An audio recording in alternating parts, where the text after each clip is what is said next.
Negotiators in Cairo looking at what is next for the Gaza ceasefire. Arab countries looking to the future. Sources say they plan to present a post-war proposal for Gaza to President Trump within weeks. Well, CNNArabic is in Amman, Jordan, with more.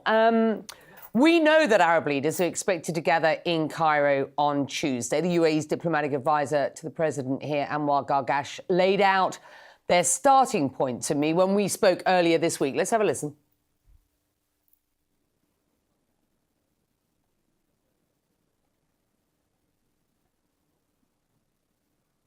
OK, well, we haven't got that soundbite, but effectively what Anwar Gargash was telling me was no reconstruction without a pathway, at least, a viable pathway towards a Palestinian state. And he talked about a two-state solution. Look, we've heard that before. He was doubling down on statements we've heard from here before, but actually placing the reconstruction sort of, term within the body of that, I thought was very important. What are you hearing about this Arab plan for Gaza to effectively counter the proposal on the table from Donald Trump at the moment, which is this Riviera of the Middle East, displacing all Palestinians and building Gaza as a real estate project going forward?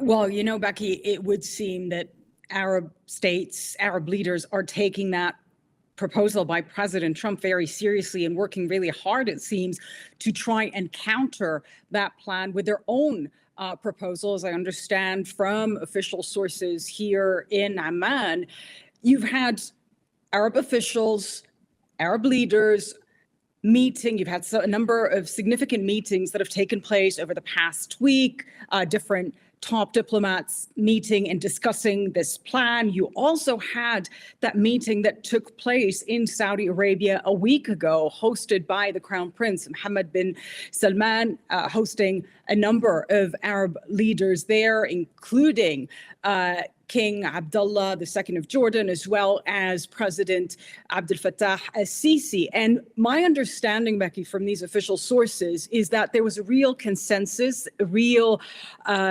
joint position by the Arab states in trying to find a way forward and in rejecting the idea, as we've heard from these officials in the past, the displacement of Palestinians out of Gaza. So they're taking it very seriously. They are now working towards that plan. And as we understand what is going to happen in the coming days and weeks, according to these sources I've been speaking with, is you will have that Arab summit in Cairo next week, and they're expected to come out with some sort of a roadmap for Gaza, as well as the conflict overall. And within weeks of that summit, within weeks of that roadmap being issued, you will be seeing officials, top diplomats traveling to the United States to present the Trump administration with the Arab proposal. But I'm told it's got to be 100% solid before they present it to President Trump. And not only will it address the issue of reconstruction, they will also address issues like who will govern Gaza in that day after scenario, what kind of Palestinian Authority are we going to see, this reforming the PA, as we have been hearing a lot from Arab officials, and what sort of force are you going to be seeing on the ground in Gaza? Is it going to be peacekeeping or a peace enforcing force, as I understand from these sources? So this is all expected to happen within the coming weeks. They are taking this very seriously. And I can tell you, Becky, as you know very well, while all eyes are, of course, on Gaza, and understandably a lot of concern with President Trump's proposal to displace the population, in Jordan, officials here are extremely concerned about the situation in the West Bank. They are very concerned about the escalating violence. They are very worried that now, with the start of the holy month of Ramadan, that they are going to be seeing some sort of an explosion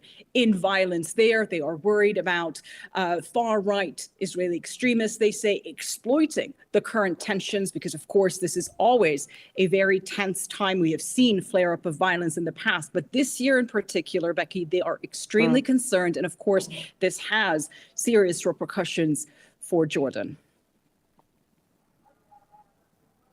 Yeah, absolutely. It's good to have you, Jemana, who is in Amman, Jordan, today. Ramadan will start, of course, tomorrow. We've got that officially now, and so the next month, is a difficult one, and should be a holy one. It should be a peaceful one, but of course, concerns about what will happen going forward are heightened.